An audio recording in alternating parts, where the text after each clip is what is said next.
හැමදාම සීතලට බොන මයිලෝ වඩා අද රස්නයට බොන්න ඕනේ කියලා හිතුණා. ඉතින් මම ආරිවල බැස්ලිකායකට ගිහිල්ලා ගෙනාවේ මෙන්න මේ රුපියල් 50 මයිලෝ සහය පැකට් එක. මේවා කීල්ස් වලත් නැහැ, හොට් සිටි වලත් නැහැ. බැස්ලිකායකට යන්න බොන්න වට මේක ගන්න නා. ඉස්සල්ලාම කිඩේ ගන්න අපි කරන්නේ වතුර කුණු කරන එක. ඒක මම දන්නවා වෙන්නේ. ඉස්සල්ලාම කරන්නේ පිටි ජාති ටික කෝප්පෙට දාන එක. ඊට පස්සේ වතුර දාන්න. මම පිටි කැඳි දෙකක් විතර මේකට දානවා. තුනක් වදාම වුලන්නේ. සීනි හැදි දෙකකුත් මම දාගත්තා.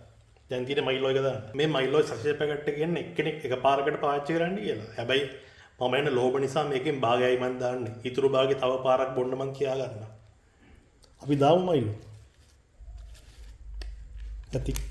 ඊටු ටික පස්සේ දැන් අපි මේකට පතුර දාමු කිරින්න.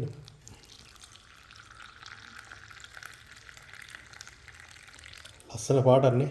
හොඳට දිය කරගමු. ටික දැන් ලෑස්ති අපි බීලා බලමු.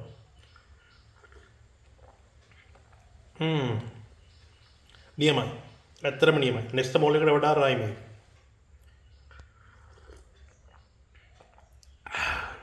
මම අර කිරිපෙටිත් ගොඩක් දැම්මනේ.